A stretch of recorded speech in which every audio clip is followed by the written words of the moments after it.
Buksan natin ang ating mga Bible.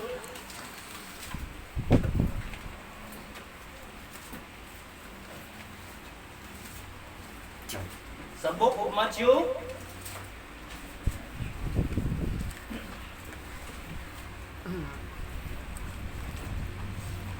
Matthew chapter 22.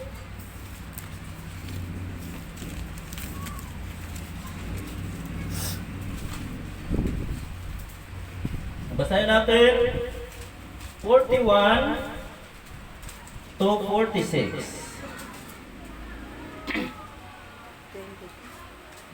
Chapter 22. Matthew 22, verse 41 to 46. Nandiyan na bang lahat? Amen. Basahin natin. Pangunahan ko sa 41 hanggang sa dulo. Alternate tayo sa dulo. 41 ako, then 42 kayo. Okay. Matthew chapter 22, verse 41. While the Pharisees were gathered together, Jesus asked them, Say, what think ye of Christ? Whose son is he? They say unto him, the son of David. He said unto them, How then that David in spirit call him Lord, saying, The Lord said unto my Lord, Sit thou on my right hand, till I make thine enemies thy footstool. If David then call him Lord, how is he his son? Sabay po tayo. And no man was able to answer him a word, neither does any man from that day forth ask him any more questions. Purihin ng Panginoon, tayo po yung manalangin. Dakila ka, O Diyos, sa oras na ito, sapagkat muli, nandito kami, Lord God, saan ang araw po na ito, araw niyo po, kararapat lamang po, Lord God, na yung mga anak ay masusumpungan po sa inyong tahanan, Lord God. Salamat, Lord, sa pagkakataon. Bilang mga mananampalataya, dapat mabuti siyang steward, Lord, sa kanyang oras at panahon, Lord God, na dapat ang oras at panahon ay sa iyo lamang, Lord. Kaya purihin po ang mga pagtitipon na ito. Lord, salamat po sa mga kapatiran na dito po ngayon. Kung saan, Lord God, ay bahagi kami sa linggong nakaraan, Lord. Paano po kayo nangusap, Lord, sa amin? Paano po yung himala dumaloy sa aming mga buhay, Lord God? Kaya, Lord, maraming salamat po.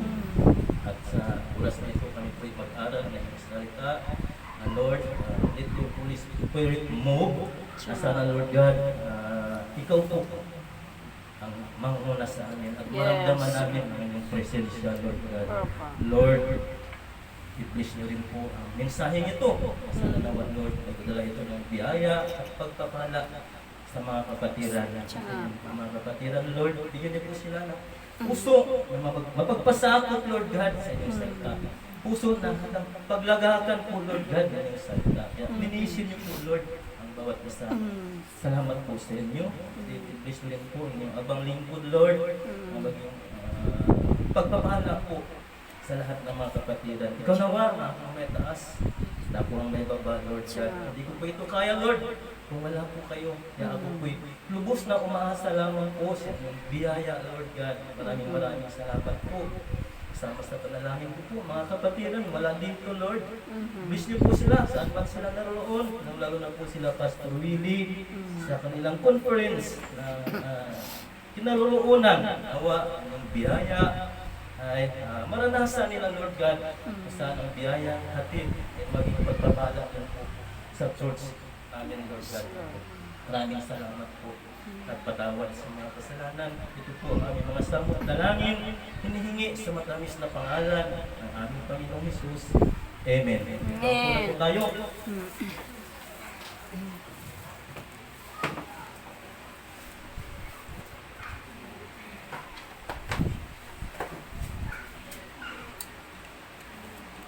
Okay, dito po sa ating pag-aaral, mga kapatid. Binasa natin kanina, Matthew chapter 22, from verse 41 to 46. Bali, ang key verse po ay nandyan po sa 42.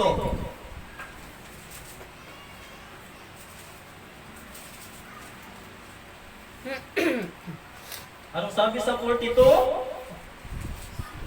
Sinabi dyan, saying, What think you of Christ?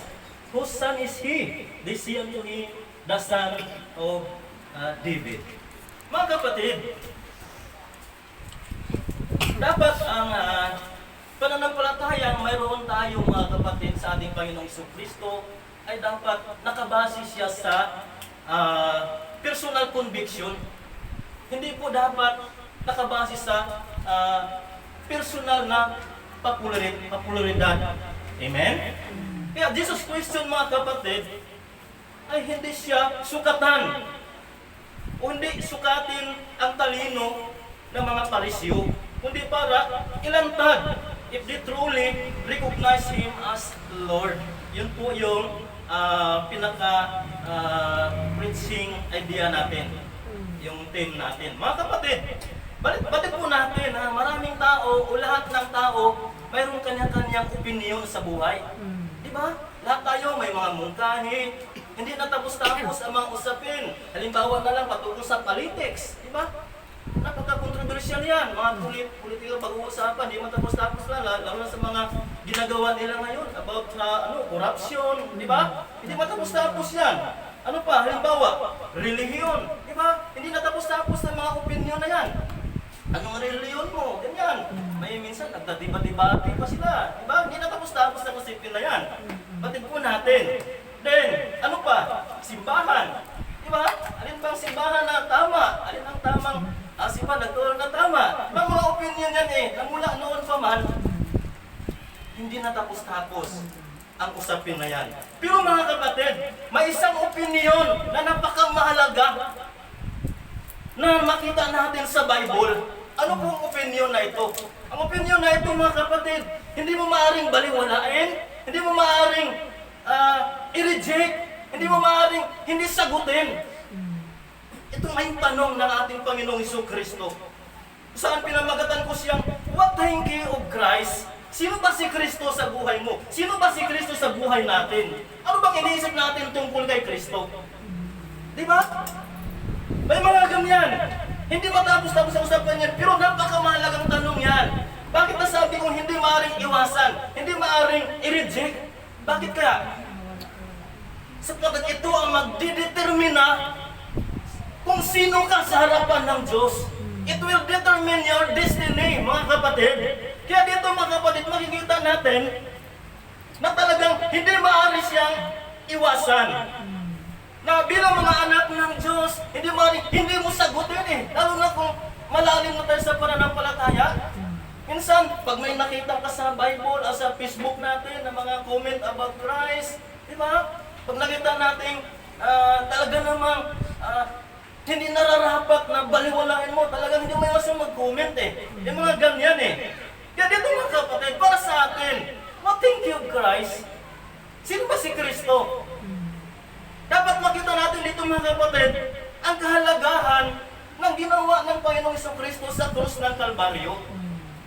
Nasa na sa ating buhay, hindi tayo magbibiro sa ating paglilingkod. Amen? Kasi si Kristo, nung ipago sa krus, hindi siya nagbibiro. Nung ipago pa lang siya, hindi niya sinabing, nagbibiro lang ako. Amen? Mga kapatid, kaya nga nasabi ko dito mga kapatid, hindi po yung tanong para sa debate, hindi rin ito tanong para sa crowd. Diba? Kasi personal na sinabi ito ni Kristo sa isang Parisee na balak siluin siya, na kung saan makita natin doon, binalik niya yung mga katanungan. Kaya dito mga kapatid, masasabi ko, it is a personal question. Bakit? Serious question. Sabi ko nga kanina, it has eternal implication. May consequence ito mga kapatid, na maaaring maghahatid sa iyo sa impyerno kapag nagkamali ka. Amen? Kung paano mo kinikilala si Kristo sa buhay mo. Kaya dito mga kapatid, kapag nagkamali tayo sa ating sagot, hindi lang yan magtatakda ng ating direksyon, ulitin ko. Hindi lang yan magtatakda ng direksyon ng ating buhay, but also to your eternal destination. Ito dapat ang makikita natin. Kaya mga kapatid, ang tanong ko, makita natin dito, ang context context kasi nito mga kapatid, makita natin yung sunod-sunod na pagtatanong ng mga Pariseo sa ating Panginoong Jesucristo. Pero ang layunin nila, para subukin lang siya, siluin lang siya, para may susumbong sa kanilang leader, sa kanilang pinuno. Pero makita natin dito mga kapatid sa verse 43, 42, yung verse na ginamit natin. Si Jesus naman ang nagtatanong sa kanila. Di ba? At diba hindi na tungkol sa buwis ang mga tanong. Hindi na rin tungkol sa batas. Di ba? Kasi yun yung mga tanong sa kanya eh. Kundi, hindi na rin tungkol sa tradisyon. Kundi ang tanong ni Kristo nito, yung tungkol sa kanyang sarili. Yun po yun. At dito nga po, pinakawanan niyang pinakamatinding opinion na dapat bigyan natin ng pansin. What thank you, Christ? Yan yung balik niya sa isang Pariseo na kung saan nagdulot sa kanila ng kaguluhan. Hindi sila nakaimik, natamimi sila mga kapatid. At ito nga, napag-alaman ng ugat ng problema ng mga Pariseo ay hindi ang kakulangan sa kaalaman. Kundi, lack of right perspective and faith in Christ. Yan po yung problema nila mga kapatid. Kaya tanong ko mga kapatid, tanong ko sa inyo, sa tanong na ito ni Jesus, what think you of Christ? Ano ang maaaring hatid na impact na ito, na maaaring magdulot sa iyo ng malalim na kirot sa loob ng ating puso, mga kapatid? Kapag tayo ang tinanong, ano kaya ang maging hatid nito sa atin? Ano kaya ang maging impact nito sa atin bilang mga Kristiyano? Diyan po tayo mag-aaral mga kapatid. Una-unang punto mga kapatid, the question that challenge personal perspective.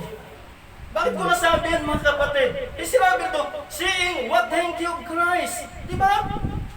Sa sinasabi ko ng mga kapatid, it is a question that cannot be avoided. Sapagkat ito nga ay humahamon sa ating personal na pananaw. Diba? Perspective. Hinahamon nito yung ating personal na pananaw sa buhay bilang tao. Kaya ibalik ko sa inyo ang tanong, what thank you Christ? Sino ba si Kristo sa atin? Ano ang iniisip natin tungkol kay Kristo? Totoo mga kapatid na may tanong na madali lang sagutin, di ba? May mga tanong madali lang sagutin. May mga tanong na maaari mong iwasan. May mga tanong na pwede mo lang tawanan. Wala namang dating sa iyo eh. Wala namang epekto eh. Di ba may mga ganyan? Pwede mo lang siyang palampasin. May mga tanong na ganyan. Pero mga kapatid, may mga tanong na hindi mo matatakasan.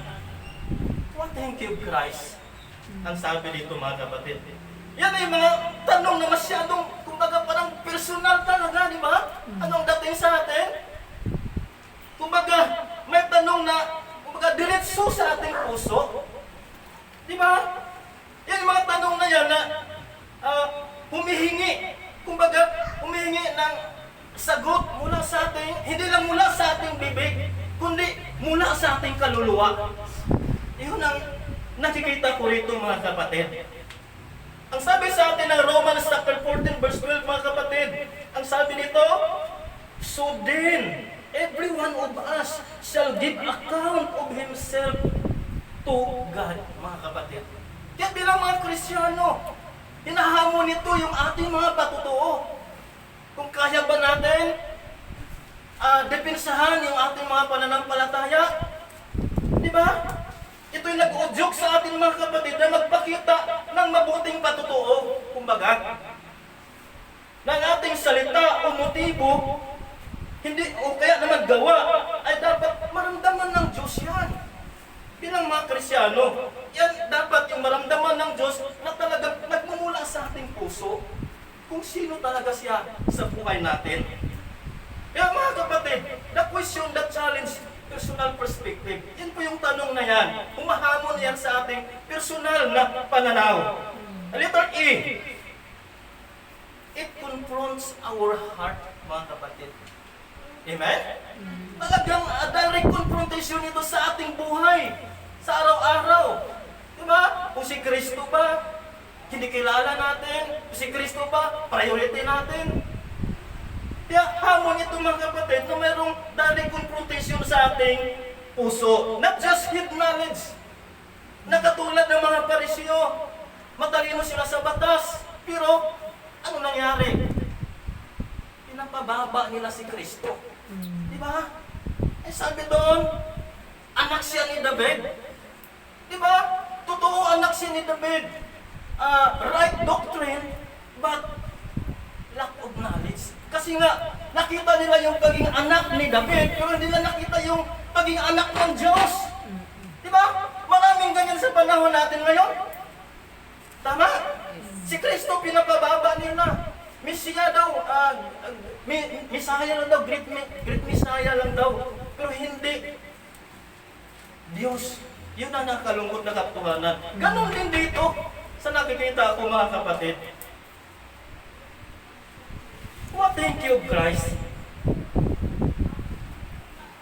Yun yung tanong, mga kapatid, na hindi mo maaring takasan. Sapagkat masyadong personal. Sapagkat ito ay ito yung nagde-determine kung sino nga ba tayo sa harapan ng Diyos. It confronts our heart. Hindi lang sa isip natin, mga kapatid. Kung makita natin sa verse 18, mga kapatid, diba? Malinaw na pinakita ni Kristo, sinusuri niya yung puso ng tao. Sa verse 18, anong sabi dyan? Matthew 22 verse 18.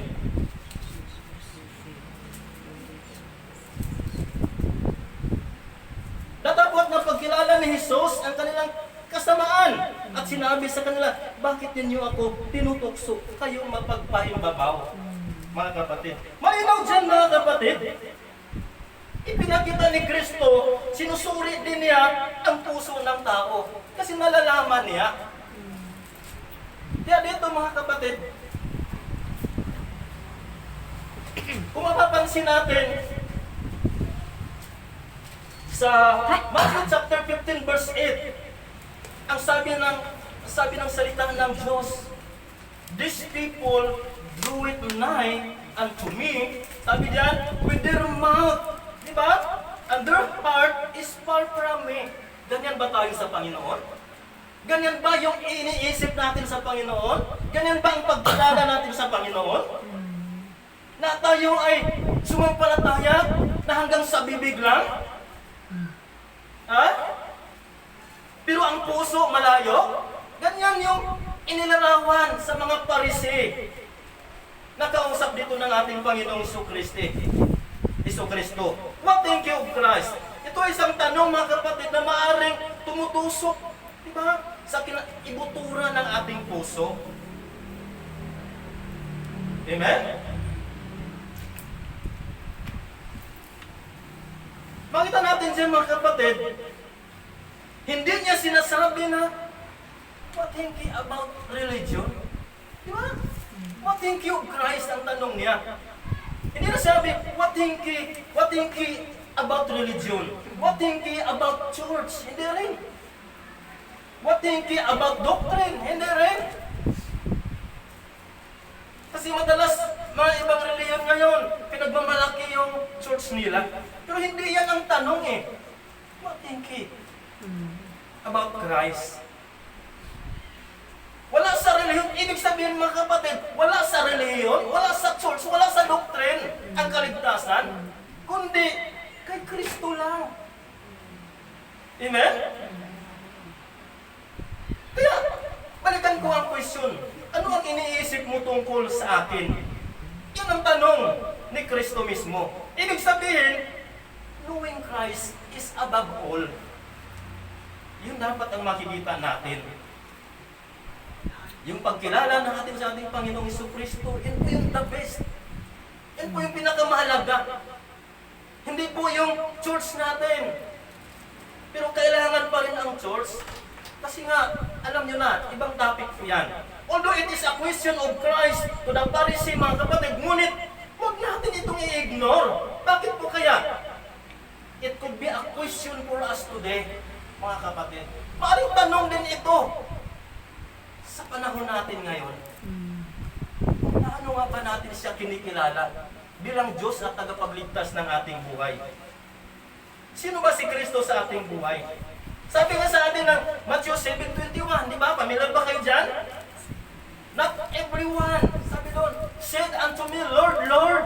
Di ba? Maraming mga ganyan eh. Anong nakikita doon? Hanggang bibig lang eh. Di ba? Lord, Lord, shall not enter into the kingdom of heaven. Hindi po iyon ang gustong makita ni Kristo. Kung kinikilala ba natin siya? Again, mga kapatid, what thinking of Christ?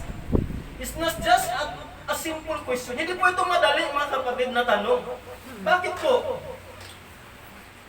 Ulitin ko, mga kapatid, ito ay tanong na may eternal consequence. Dahil ang sagot nito, mga kapatid, ulitin ko, ay siyang magpapasya sa tunay nating katayuan sa harapan ng Diyos. It determines our destiny. John 14:6, di ba? Alam niyo po yan ba? I am the way, the truth, and the life. No one can come to the Father but by me. Ang sabi doon. Kaya mga kapatid, kung mali ang Kristo mo, kung mali ang Ebanghelyo mo, mali ang pananampalataya mo, mali din ang inasahan mong kaligtasan, yun dapat ang makikita natin.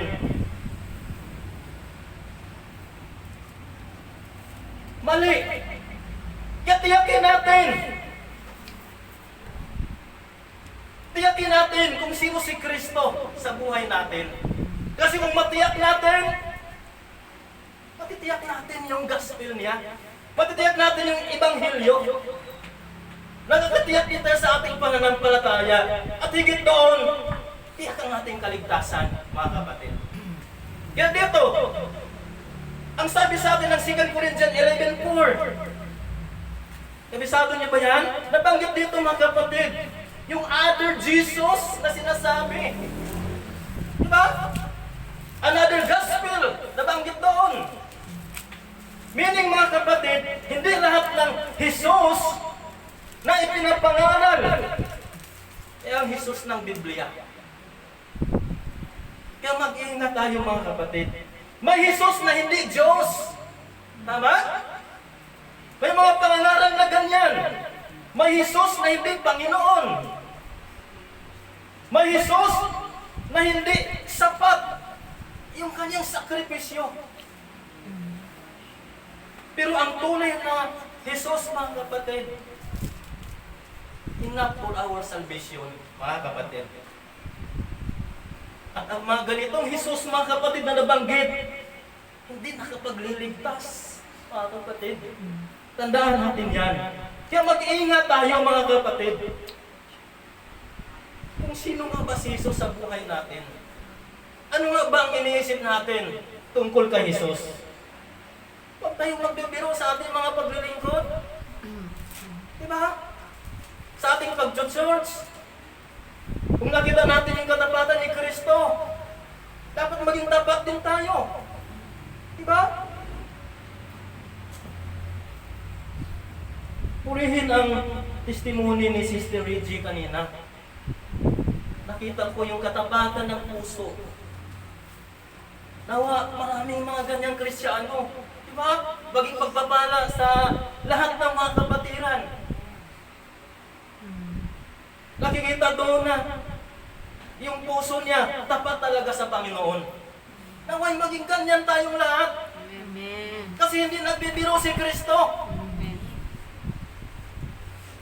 Yeah, letter B, mga kapatid. Anong sabi doon sa letter A? It confronts our heart. Dito, mga kapatid.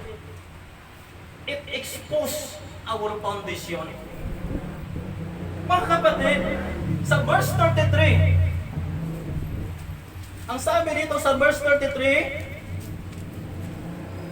and when the multitude heard this, they were astonished at his doctrine. Diba? Kumbaga, mga kapatid, na-expose yung kanilang pundasyon na yung doktrina palang dala nila, mga kapatid, mali. Kasi nagulat sila sa doktrina binanggit ng ating Panginoong Kristo. Diba? Verse 33, kung mapapansin natin, mga kapatid, na-amaze sila, di ba? May na-open rin. Bakit po kaya? Biniwasan, may na-open rin.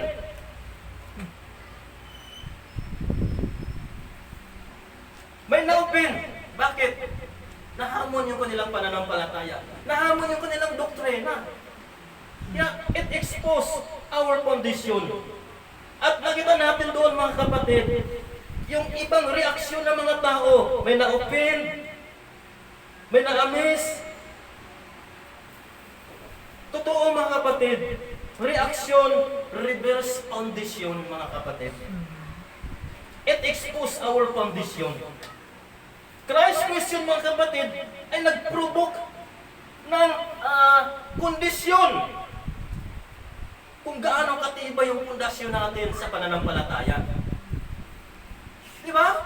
What thank you, Christ. Magutad dyan kung gaano talaga katibay yung pananampalataya mo sa Panginoon. Hindi na ba matitinag yung pundasyon mo sa pananampalataya mo? Yun dapat. And who could be the right answer, mga kapatid, is not just wise. Hindi lang siya matalino. Bakit? Kundi matibay rin ang pundasyon. Dahil ang tamang sagot ay bunga ng tamang pinagtatayuan, mga kapatid. Kaya dito, malala niyo ba yung sa Matthew chapter 7? Di ba? Yung 20:27, yung inirawan yung dalawang pundasyon ng pananampalataya ng isang tao na talinghaga siya doon sa taong nagtayo ng kanyang bahay sa ibabaw ng bato, saka sa buhanginan. May dalawang pundasyon doon. Una, bato at saka buhangin. Diba? Ano sinabi doon? Yung matalinong tao, itinayo yung kanyang pundasyon sa bato. Diba? Yun ang matalino. Yung isa naman, anong sabi doon? Itinayo yung kanyang bahay sa ibabaw ng buhanginan. Anong nabanggit doon sa dulo? And great was full of it. Kagilagilalas ang kanyang kababagsakan, mga kapatid. Kaya mga kapatid, sa buhay natin, tiyakin natin yung pundasyon natin sa pananampalataya. Alam ko, marami sa atin tiyak na tayo eh. Diba? Nasa bato na tayo. Matalino na tayo. Bakit matalino? Sapagkat, andito tayo, di ba? Ang sabi doon, yung sa matalino siya ay nakikinig. Di ba? Nakikinig at ginaganap ang salita ng Diyos. Kaya tayo, hindi naman naabot doon sa puntong hanggang pakikinig lang tayo. Di ba? Kaya tayo dito rin nakikinig lang tayo. Pero yung pagsunod, mga kapatid, naway tiyakin natin.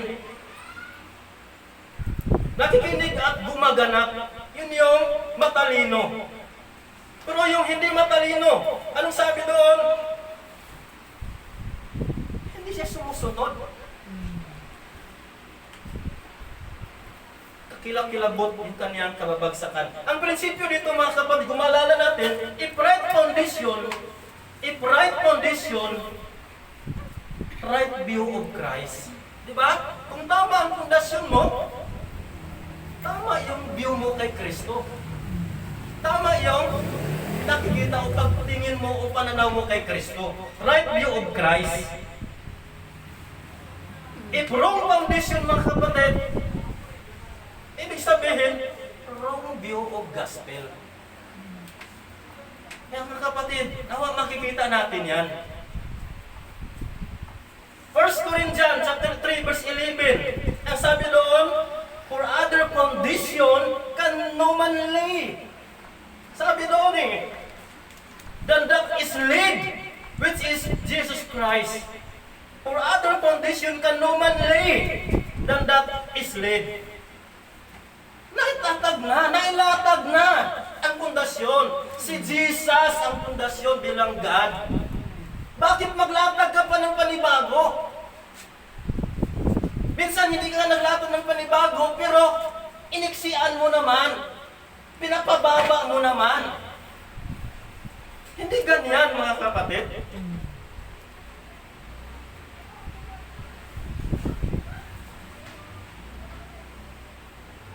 Kaya mga kapatid, we make sure that we know Christ in accordance of right listening and obedience. Yan po yung hamon sa atin ngayon mga kapatid. Kaya dito mga kapatid, parang ano yan bilang illustration mga kapatid, parang medical diagnosis yan Alam niyo ba yan? Hindi sapat na you know the result of the test. Kailangan mong tanggapin ang resulta at sundin yung resita. Di ba? Ganyan yan Maraming may alam kay Kristo, pero ayaw sundin ang kaniyang mga sinasabi. Tama? Kaya, mga kapatid, suriin natin ang ating sarili. Amen. Sinusunod ba natin ang mga sinasabi dito sa banal na kasulatan? Kung anong sinasabi ng ating Panginoong Kristo? Ang pananampalataya mo ba ay panlabas lang? O may tunay na pagsuko? Yan po yung hamon ko, mga kapatid.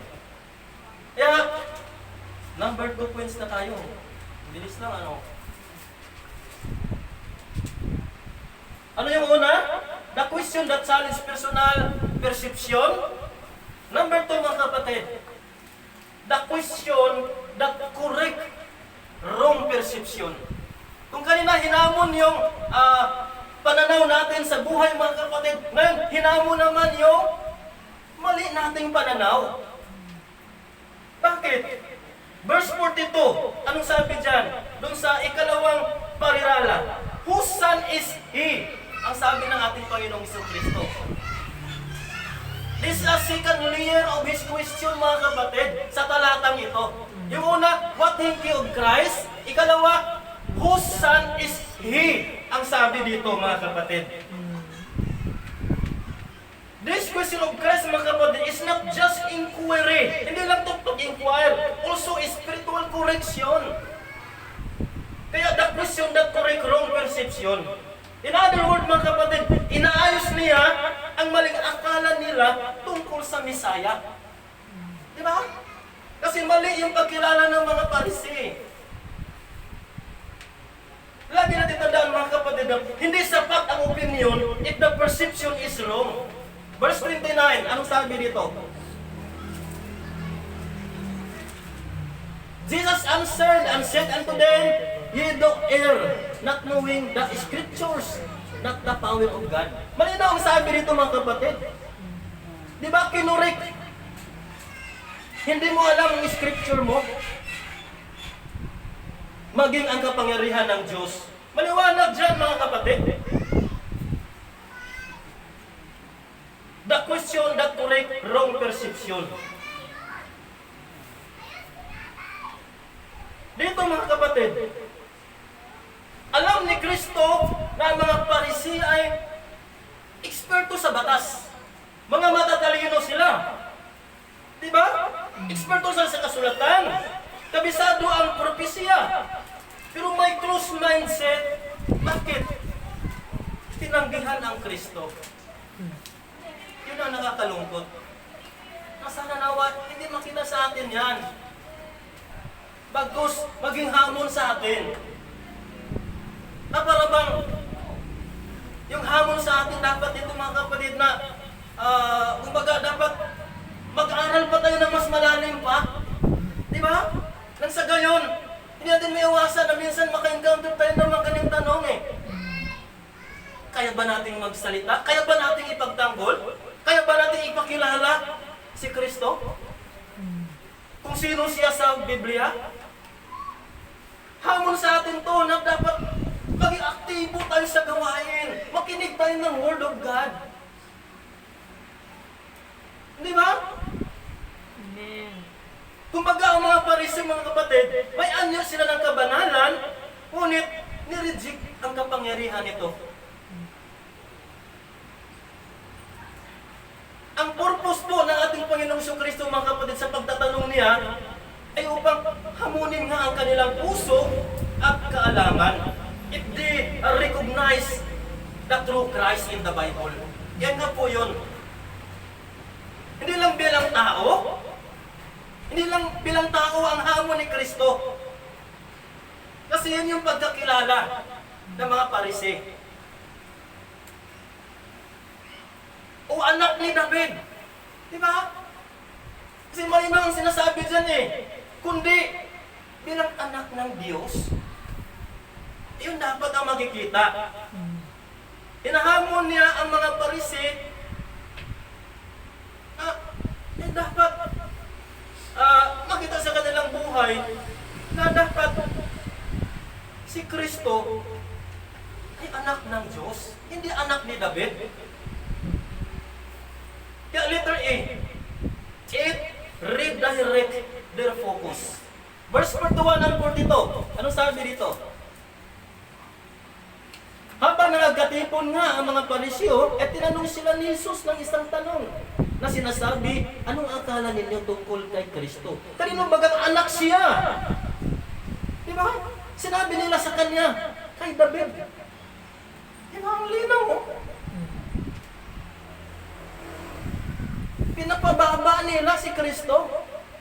Sinabi niya sa kanila, kung gayon, bakit tinawag siya ni David na Panginoon?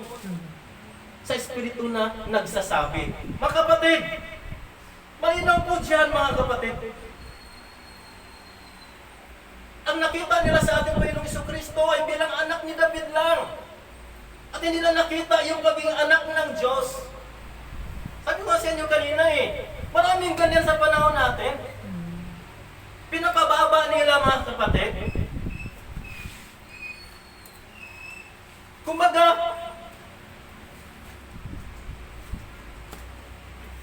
si Kristo, nakita nila, walang kapangyarihang magligtas. Yung masakit na katotohanan. Kung napansin natin mga kapatid, in this context kasi mga kapatid, yung konteksto nito, yung nasabi ko sa inyo kanina, tuloy-tuloy yung question nila kay Christ. Makita natin sa verse 15 to 22, di ba? Ang tema nila dyan, they ask about tax issue. Di ba? Verse 15 to 22, ang pinag-usapan diyan yung issue ng tax.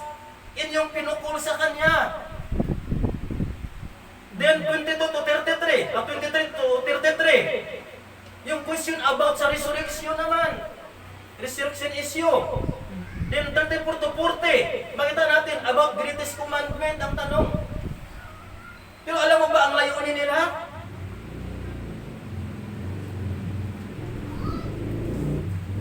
Para siluin. Para, kumbaga, may susumbong lang sila sa kanilang mga nagkakataas. Ibig sabihin mga kapatid, they have their own focus. Diba? Focus of perception. At ito yung nakakulong lang sa kanilang mga tradisyon. Kaya nga, it redirect their focus. Kumbaga, ni-redirect ni Kristo yung kanilang focus. Kumbaga, sa Tagalog yan, yung binago. Parang, kumbaga yung focus mo dito, ay talagang sinushortcut ni Kristo yan. Yan yung dapat yung makikita natin diyan. Kaya they have their own focus of perception. Yun nga lang, ang masakit, nakakulong lang sa kanilang mga tradisyon. Alam niyo po mga kapatid, there are 3 biases of different understanding. Niwala ba kayo doon? Sa pag-aaral po namin sa hermeneutics, pinag-aaralan po namin yung 3 bias kung bakit mayroong iba-ibang pagkaunawa patungkol kay Kristo. Unang-una, mayroong personal background. Diba? Pag sinabing personal background, upbringing of education level. May mga tao kasing ganyan mataas ang kaalaman niya, matalino siya, professional. Kaya, inatanggapin kahit anong katutuo natin. May mga ganyan. Kaya personal background, problema po yan. Yan yung mga biases na problema sa mga pagsusulwining natin. Ikalawa, cultural background. Cultural background, it refers to, kumbaga, Western and Eastern mindset, mga kapatid. Alam niyo ba? Sa Western mindset, sila ay, nakatuon sila sa future o futuristic sila. Kaya hindi sila naniwala. At yung mga Eastern mindset, they believe the past and in the present. Kaya naniwala tayo sa ginawa ni Kristo nung nakaraang 2,000 years ago. Ganyan tayo. Kultura kasi nila yan.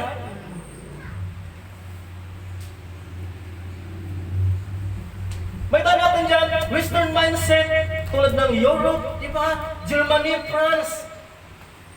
Hindi sila naniwala kay Christ. Pero tayo, kasama ang Israel, naniwala tayo. Pero hindi lahat ng Israel, yun ang nakakalungkot. We look back to the past, and then we believe Christ. Ganyan tayo. Ikatlo, mga kapatid. Una, mayroon tayong personal background, cultural background. Number 3, theological background. Ito yung sinasabi, mga kapatid, na religious dependence. Kung ano yung kinamumulatang kultura, yun na. Hindi na kayang tanggapin ang katotohanan ni Kristo. Yun ang masakit na katotohanan. Kaya Pharisees' question is to contempt Christ. Gusto nilang ipahamak si Kristo. Kaya tinatanong nila si Kristo. Pero hindi sila nagtagumpay. Binalikan sila ni Kristo ng isang matinding tanong na naglalagay sa kanila sa alanganin. Verse 46 and 33, basahin natin. 46 and 33. Nalagay sila sa alanganin. At wala sino mang nakasagot sa kanya. Diba? Nang isang salita, ni wala sino mang nangahas at sa araw na yaon na tumanong pa sa kanya ng anumang mga tanong. Alinaw, di ba? Nalagay sila kasi sa alanganin. Verse 33, ganun din. Malinaw. And when the multitude heard this, they were astonished at his doctrine. Yan yung balik sa kanila ni Kristo. Napakatalino ng Panginoon natin. Amen? Hindi sila nanalo sa debate. Di ba? Kaya dito, mga kapatid, hindi porket popular, tama. Yan ang tandaan natin. Hindi porket marami, totoo. Di ba? Hindi porket sikat ang pangalan, yan ay sa Diyos. Dapat our faith is from personal conviction. Dapat ganyan ang tunay na pananampalataya. Letter B, sa point. Kanina, it redirect their focus. Letter B, it reveal their spiritual blindness, mga kapatid. Verse 45. Sinabi dito, mga kapatid, sa verse 45. Kung tinatawag nga siya ni David na Panginoon, paano siya kanyang anak? Diba? Kasi bulag sila eh. Hindi nila nakikita.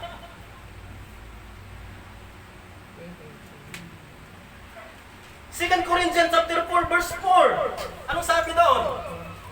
Sabi doon, in whom the God of this world hath blinded the minds of them which believe not. Maliwanag, mga kapatid. Yung mga hindi mananampalataya, binulag yan. At sinong nagbulag sa kanila? Ang God of this world. Nakakalungkot, mga kapatid. Kaya huwag po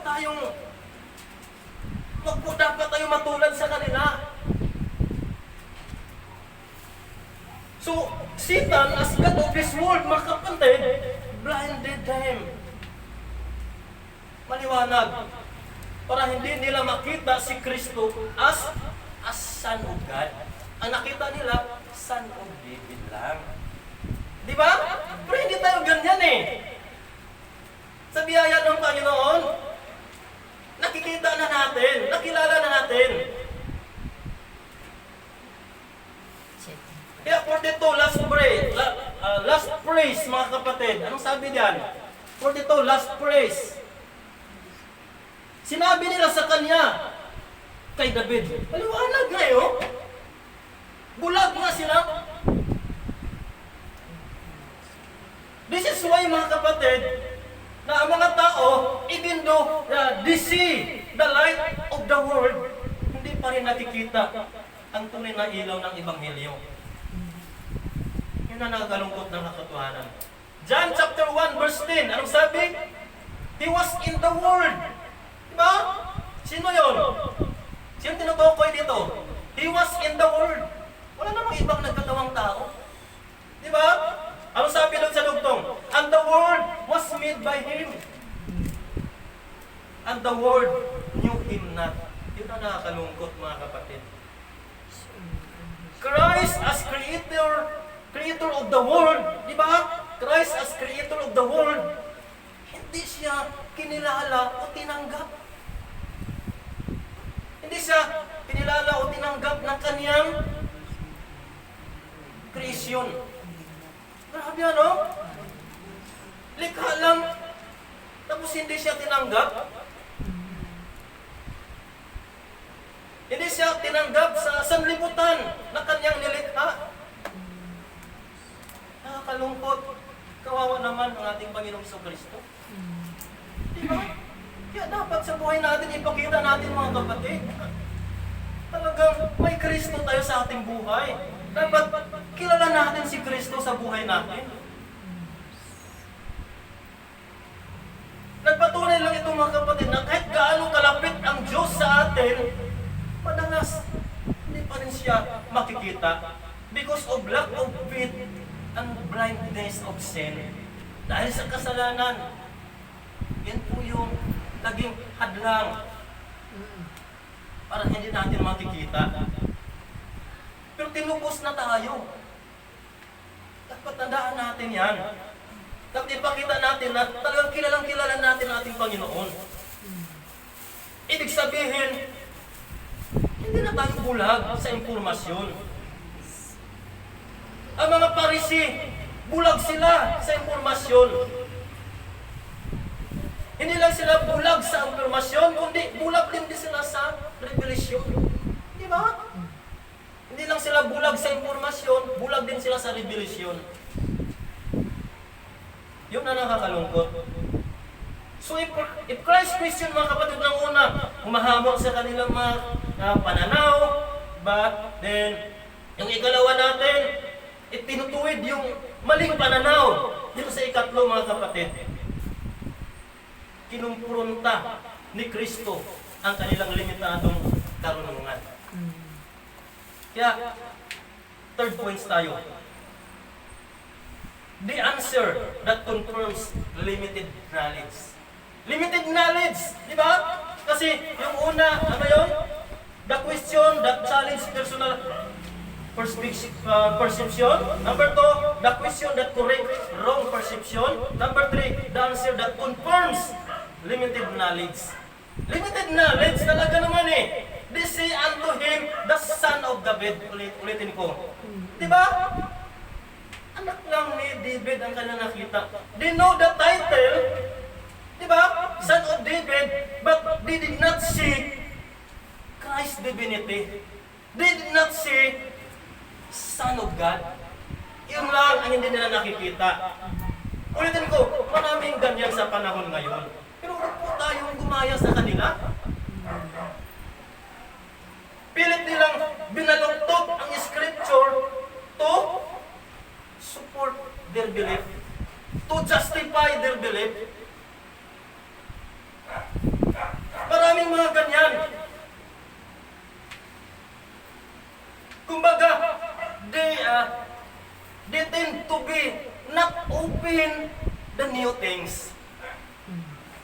Yung katuwiran, dito na ako mamamatay, dito ako isinilang, dito ako namulat, dito na rin ako mamamatay. Ganyan eh. They tend not to be open new things. Ganyan ang mga tao.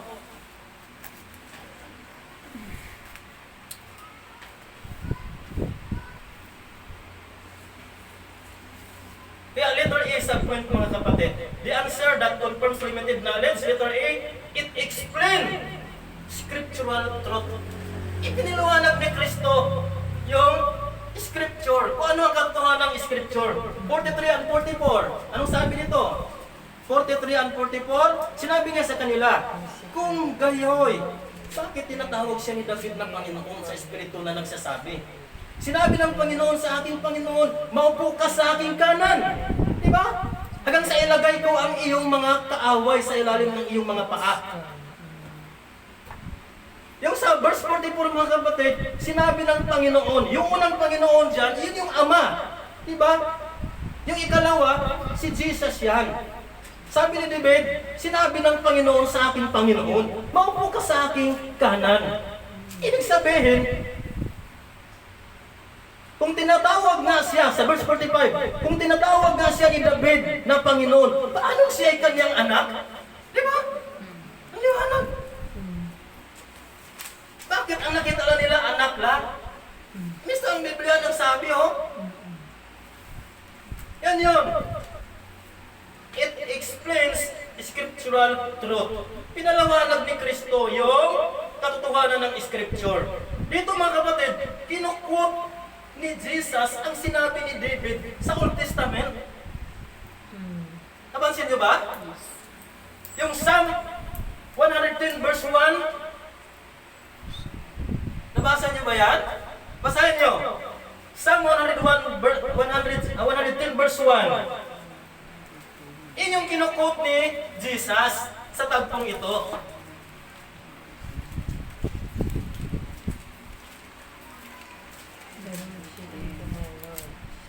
Psalm 110 verse 1. Sabi niya, the Lord, yung Ama, said unto my Lord, si Kristo, sit thou at my right hand until I make thine enemies thy footstool. Nasa Old Testament yan. Di ba? Kaya prophecy yan nasa Matthew na tayo sa New Testament. Kaya, kinukot ni Jesus. Para sa ating kaalaman mga kapatid, ang tuwing na Kristo sa Biblia ay mayroong three proof of identity na nagpapakita ng dalawang kalikasan. Tama? May tatlong identity. Nagpapakita ng dalawang kalikasan. Yung kanyang godly nature at saka human nature. Makita natin dito mga kapatid. Unang-una, legal proof. Yung legal proof mga kapatid, makita natin yung genealogy ni Christ sa Matthew chapter 1. Di ba? Nakikita doon yung mga pangalan, yung bigat. Di ba? Kasi nga tinitrace doon yung lahi. Kasi nga, makita natin ito mga kapatid na si Joseph, siya po yung Christ legal father.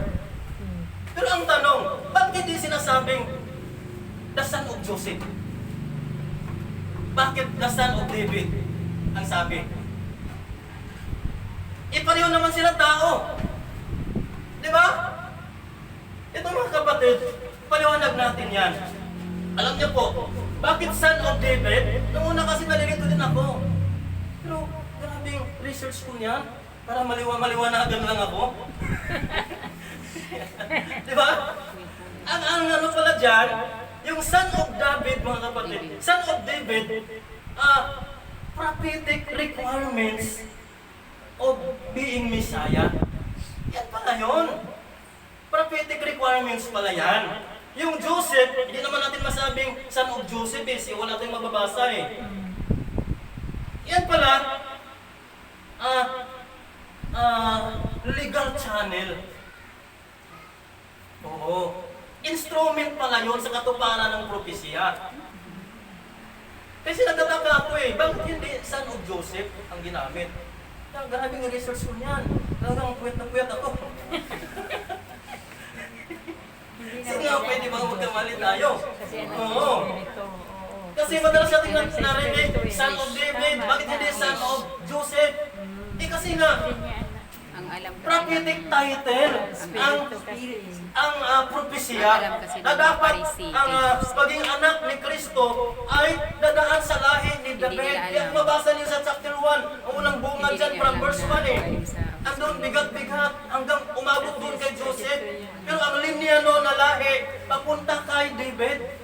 Oo, yun yung propesya. Kaya ang katuparan bilang instrumento, kaya legal father si Joseph. Ibig sabihin mga kapatid, legal proof. Yan yung tatlo na katangian at tatlong kalikasan na may hatid na dalawang nature. Godly nature at saka human nature. Ikalawa, divine proof. Diba? Kanina, legal proof. Ngayon, divine proof naman. Mabasa natin sa Matthew chapter 1, verse 18 at saka 20. Nabanggit dyan, virgin birth. Diba? Maging sa Luke 1:35, yung Holy Spirit is the divine cause of His conception. Spirit. Ang Holy Spirit ay siyang sanhi ng kanyang pagdadalang tao. A proof of His godly nature. Kaya, human nature sa godly nature. Kaya patunay na may dalawang nature ang ating Panginoong Jesucristo. Number 3, di ba kanina, legal proof, divine proof. Number 3, prophetical proof. Yan na yung kay David. Fulfilled prophecy si David. Kaya dapat na talaga son of David. Kasi yan yung prophecy. Kaya nalinawan na ako niyan.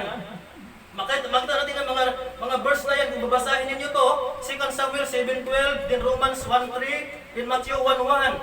Oh, David is a royal ancestor according to prophecy.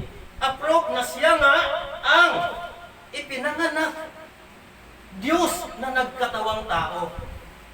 Kaya mga kapatid, yakin natin na ating Panginoong Jesucristo kilala natin. Hindi lang anak ni David, anak ng Diyos. According to this. Katunayan yan. At kapag naunawaan na natin lahat ng iyan mga kapatid, kapag kabisado mo na yan, yung tatlong ito mga kapatid, yung proof of identity niya, hindi ka na malilito kung sino talaga si Kristo sa buhay mo. Ako rin, hindi na ako nalilito. Kasi ni-research ko na, Pastor. O nga. Kung hindi tayo. Kaya dito mga kapatid, illustration tayo. Parang court trial. Di ba? Parang court trial eh. Di ba? Kumbaga, to prove the identity of man, anong kailangan natin? Legal document. Di ba? Unang-una. Mayroon dapat, notarized ID. Di ba? Document yan eh. Then, DNA evidence. Di ba? Ano pa? Historical record. Ganon din kay Kristo mga kapatid. Kung yung tatlong ebidensya na ang nagsasabi, di ba? Na siya nga ang Misaya. Ibig sabihin, hindi na yun coincidence. Verdict na yun. Plano na yun ng Panginoon. Kaya hindi tayo nagkakamali sa Diyos na kinikilala natin. Tatawagin si Kristo ay Diyos. Tunay na Diyos. Amen. Na nagkatawang tao. Na siyang sandalan natin para sa ating kaligtasan. Kaya hindi tayo nagkakamali. Kaya ipakita natin na tayo nga talaga ay ligtas na. Diba? Letter B.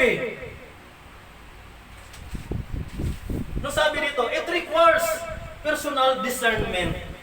Personal na pag-uunawa. Ito ang kailangan natin mga kapatid. Unawain natin siya personally. Kasi batid na natin, natiyak na tayo sa ating Kristo. Verse 45. Anong sabi dito?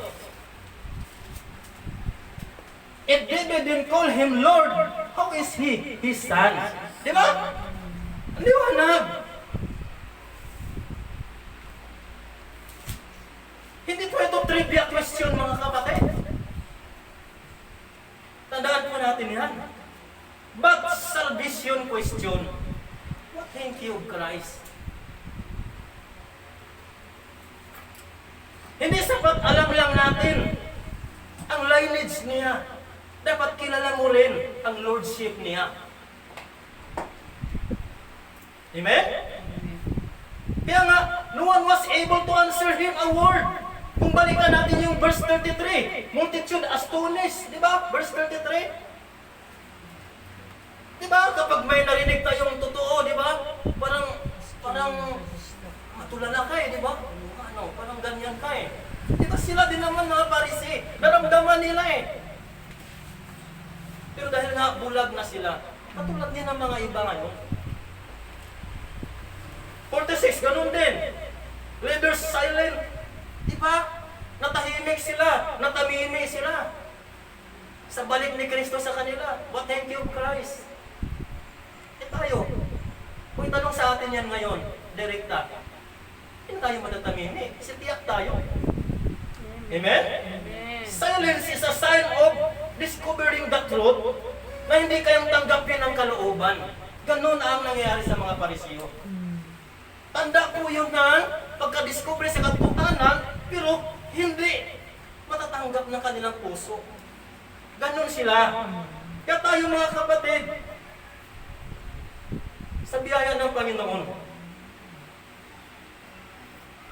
tayo ay nakakilala na sa ating tunay na Panginoon na siyang Diyos na ating tagapagligtas. Hindi nila masagot, hindi dahil mahirap ang tanong, di ba? Napakadali lang. But because, sabi nito, they don't want to accept the truth. Ganun tayo. Maraming mga taong ganyan. Di ba? Hindi nila kilala kasi hindi nila matanggap ang katotohanan. Napakaraming taong ganyan ngayon.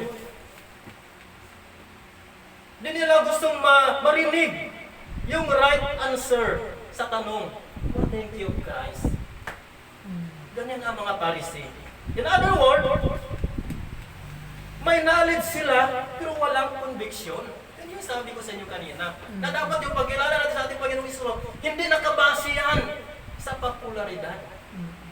Hindi sa conviction ng ating puso. Kaya dito mga kapatid, principle, right Christology, right salvation. Amen? Then wrong Christology, wrong gospel. Mga kapatid, tandaan natin yan. Konklusyon na tayo. Ngayong malinaw na ang lahat sa ating mga kapatid kung sino talaga si Kristo sa ating buhay. Bilang Son of God, what thank you Christ? Yan ang tanong ko sa inyo. What thank you Christ? Ulitin ko, mga kapatid.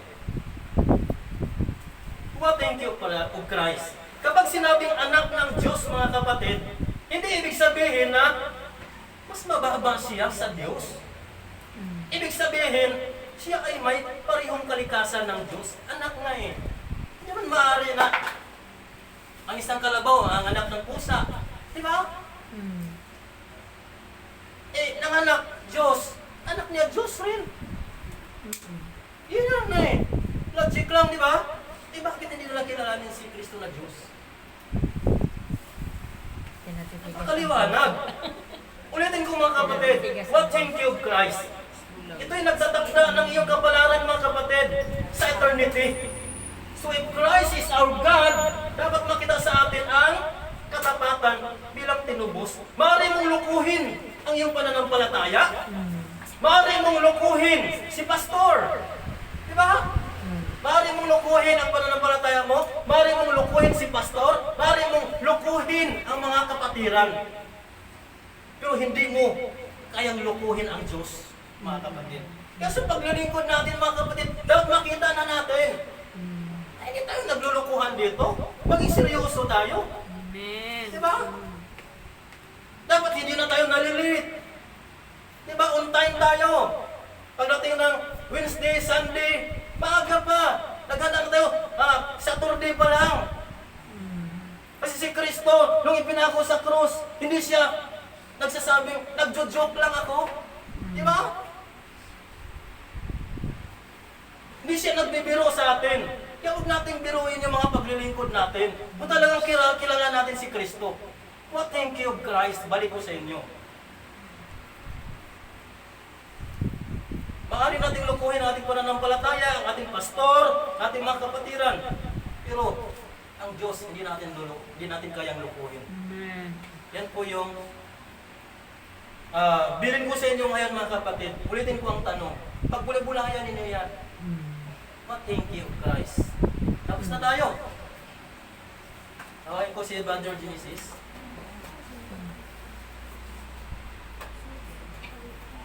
Conclusion.